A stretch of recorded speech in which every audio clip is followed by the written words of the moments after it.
House पे हुई है, क्या ब्रीफ आपने किया और क्या आश्वासन मिला आपको? देखिए, जो मैंने चिट्ठियां दी हैं उसकी डिटेल्स मैंने एलजी साहब से शेयर की है और मैं धन्यवाद देता हूं, उन्होंने बड़ी पेशेंटली सुना। स्वाभाविक है कि एलजी साहब हैं, गवर्नमेंट के हेड हैं, वो अपनी तरफ से कोई कमेंट नहीं करेंगे। उन्होंने कहा कि जो भी मैंने कंप्लेंट्स दी हैं उसको वो सीरियसली तहकीकात कराएंगे और अगर उनमें कुछ उनको साक्ष्य दिखता है तो फिर उसके बाद वो ही इज अश्योर्ड कि वो फुल एक्शन इसमें लेंगे। पहली चीज ये थी कि हमने कहा कि साहब इस आम आदमी पार्टी ने और उसके नेताओं ने एक शगुफा छोड़ा दिल्ली में कि कोई 1000 रुपए की स्कीम एग्जिस्ट करती है, उसमें लोगों को अभी 1000 रुपया मिलेगा और 2 महीने बाद चुनाव में अगर वो दोबारा जीत कर आते हैं तिबारा तो 2100 रुपए बढ़ जाएगा। कल जो एक इश्तहार आया दिल्ली सरकार का, उसने इस बात को प्रूव कर दिया कि ऐसी कोई स्कीम नहीं थी। यानी मुख्यमंत्री दिल्ली और अरविंद केजरीवाल जी खुलेआम पब्लिक को झूठ कर रहे हैं, फरेब कर रहे हैं और किसी फरेबी स्कीम के अंदर अगर आप लोगों का डेटा लें, उनको स्कीम भरवाएं तो ये धोखाधड़ी का मामला बनता है, जिसको हम लोग सामान्य हिंदी में 420 कहते हैं। और मैंने एलजी साहब से कहा कि जो भी इसका हो, तो उनका नहीं, इसकी हम चेकअप करवाते हैं, अगर इसमें कोई तथ्य होंगे और आप जो कह रहे हैं सही है तो अप्रोप्रिएट एक्शन लिया जाएगा प्रशासन और पुलिस द्वारा। मैं उनका धन्यवाद करता हूं। क्या है ये, उन्होंने ये नहीं कहा क्या करेंगे, बट ऑब्वियसली जो करेक्ट होगा। दूसरा, मैंने ये भी उनको बात बताई कि इस नाम पर फॉर्म भराए जा रहे हैं, जो स्कीम एग्जिस्ट ही नहीं करती है उस नाम पर आप फॉर्म कैसे भरा सकते हैं, वो भी अपने में एक बहुत बड़ा क्राइम है। एक और उसमें बात है कि 1-2 जगहों से हमको ये खबर आई कि उसमें कार्ड दिया गया है जिसमें पूर्व मुख्यमंत्री अरविंद केजरीवाल जी का नाम है और उसके ऊपर एक दस्तखत है उनके नाम के। वो दस्तखत मैंने जब उनके कुछ पुराने दस्तखत जो मैंने देखे थे, आपको याद होगा उन्होंने एक एफिडेविट साइन किया था, उससे कंपेयर नहीं होते हैं। तो या तो कोई फ्रॉडुलेंटली उनके नाम पर दस्तखत कर रहा है अपने में जो एक क्राइम है, या ये उसको परमिट कर रहे हैं उनके नाम पर साइन करने के लिए। अगर आप फॉर करके लिखें तो परमिटेड होता है, किसी का नाम का कोई और अगर लिखे जो उसका दस्तखत नहीं है, वो अपने में भी बहुत सीरियस क्राइम होता है। और क्योंकि केजरीवाल साहब की पार्टी ये कर रही है तो ये नहीं कह सकती कि मुझे नहीं मालूम है ये काम हो रहा है कि नहीं। फिर मैंने ये कहा कि क्योंकि इतनी महिलाओं के पास जाकर इन लोगों ने उनका डेटा कलेक्ट किया है, अगर चोरी से फरेब से कोई डेटा इकट्ठा हुआ है, वो डेटा सरकार को रिट्रीव करना चाहिए आम आदमी पार्टी के कार्यकर्ताओं से।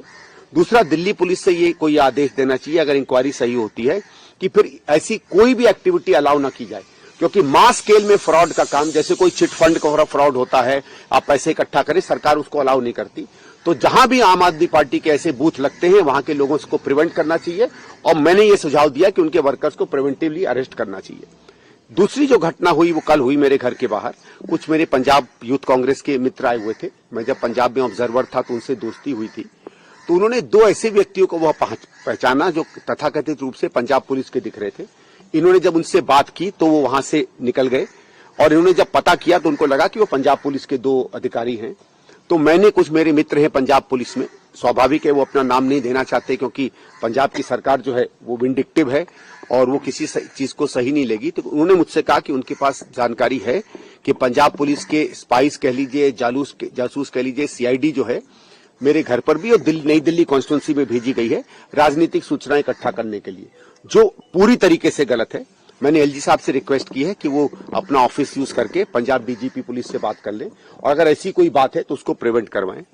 तीसरी चीज, जब मैंने उस अधिकारी से बात की पंजाब में तो उन्होंने ये भी बताया, जिसकी पुष्टि हमें और जगहों से भी हुई, कि पंजाब पुलिस वहां से बहुत सा कैश जो आम आदमी पार्टी दिल्ली भेज रही है चुनाव के लिए, वो पंजाब पुलिस के संरक्षण में दिल्ली भेजा जा रहा है। तो उसमें मैंने ये कहा कि आप यही कर सकते हैं कि कोई भी वहां से गाड़ी आ रही हो उसकी आप तलाशी लें। अमूमन चुनाव के पहले गाड़ियों की तलाशी ली जाती है कैश के लिए, और अगर आप ये करेंगे तो सतर्क हो जाएंगे, कम से कम कैश जो है दिल्ली नहीं आ पाएगा। इन 3 मुद्दों पर एलजी साहब से बात की, मैं धन्यवाद करता हूं उनका, उन्होंने समय दिया और बहुत पेशेंटली मेरी बात सुनी। सुनील जी, यहाँ पर एक अभी खबर आई है, चूंकि यहाँ पर दिल्ली का चुनाव है, आम आदमी पार्टी अपने सूत्रों से ये दावा करा रही है कि वो इंडिया अलायंस से कांग्रेस को बाकी पार्टियों से बात करके बाहर कराने का विचार कर रही है और बड़े नाराज हैं कि कांग्रेस के नेता अलायंस में होते हुए आम आदमी पार्टी के खिलाफ बयान दे रहे। सूत्रों के माध्यम से ये खबर जो है आम आदमी पार्टी दे रही है। अब आप चोरी करोगे और हम तुम्हारी चोरी ना पकड़े, और अगर चोर के साथ कोई खड़ा होता तो वो जाने भाई, ठीक है ना। इंडिया अलायंस को वो क्या कहेंगे क्या नहीं कहेंगे वो जाने, लेकिन आम आदमी पार्टी इतना याद कर ले कि कोई शेर जो है ना वो चींटी की धमकी से नहीं डरता है। लेकिन सर, आपने जो भी आरोप लगाया इसका सीधा मतलब ये समझा जाए कि आपकी जासूसी करवाई जा रही है? भाई उससे तो यही लगा, नहीं तो पंजाब पुलिस के लोग वहां क्यों घूमेंगे? आप मुझे बताइए, दिल्ली पुलिस के लोग, उनके सीआईडी के लोग तमिलनाडु में क्या करेंगे घूम के? छुट्टी पे जा रहे हो अलग बात, जब मेरे घर के आसपास वो लोग दिखेंगे तो क्या हम उसमें माने? इसलिए मैंने ये नहीं कहा है कि वो कर रहे हैं, मैंने कहा ये हमको संदेह है, हमको जो सूचनाएं मिली हैं वो संदेह, देखिए मैं आम नागरिक हूं, मेरे पास कोई रिटर्न तो आएगा नहीं कि आपके खिलाफ जासूस भेजे जा रहे हैं, लेकिन अगर हमको फियर है तो हम कहेंगे कि दिल्ली पुलिस को कहा जाए। दिल्ली पुलिस बहुत कॉम्पिटेंट ऑर्गेनाइजेशन है, अगर वो उसको आदेश दिया जाएंगे तो पता कर लेगी, अगर सही है तो हम लोगों को रक्षा मिल जाएगी इन चीजों से, और नहीं है तो हमारा डाउट डिस्पेल हो जाएगा। दूसरा जो आपने कहा कि फर्जी दस्तावेज पूर्व मुख्यमंत्री जो है उनके दस्तावेज से काट दिए जा रहे हैं, देखिए दोनों तीनों चीजें ना, अगर आप कोई ऐसी फॉर्म भरवा रहे हैं या ऐसी स्कीम की बात कर रहे हैं जो, क्योंकि देखिए याद रखिए इन्होंने ये कहा है कि स्कीम एग्जिस्ट कर रही है, जो अपने में धोखाधड़ी है। भाई यही तो women and child development department ने कहा कि नो सच स्कीम एग्जिस्ट।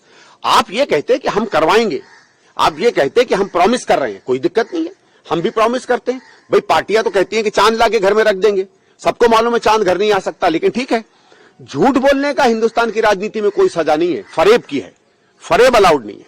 लेकिन बजटीय घाटे का सामना कर रही दिल्ली की सरकार जो है, आपको लगता है कि जिस तरीके से वायदे किए जा रहे हैं, देखिए ऐसा है, अगर आप ईमानदारी से सरकारें चलाएं तो काफी पैसा आ जाता है। हम लोग बार बार कह रहे थे कि दिल्ली सरकार ईमानदारी से नहीं चल रही। जहां 12 लाख का कमरा बनना चाहिए स्कूल, वो 22 लाख का बनता है।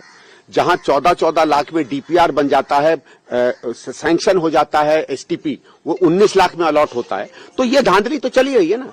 आप स्वयं देखिए, आज सवेरे मुझे भी खबर आई, आज ये कल शाम को बहुत से मौलाना गए इनके पास कि वक्फ बोर्ड से हमें 6-6 महीने से तनख्वाहें नहीं मिल रही है। तनख्वाहें तो तभी नहीं मिलेंगी ना जब सरकार के पास पैसा नहीं है। आप दिल्ली के कॉलेजेस में जाइए, वहां प्रोफेसर आपको बताएंगे कहीं 3 महीने, कहीं 6 महीने, कहीं 8 महीने में तनख्वाह नहीं मिल रही। देखिए ये वो कमजोर लोग हैं जिनसे वोट नहीं प्रभावित होता है। तो सरकार के पास पैसा नहीं है तो सबसे पहले कमजोर वर्ग के, राजनीतिक रूप से कमजोर की तनख्वाहें रोकते हैं।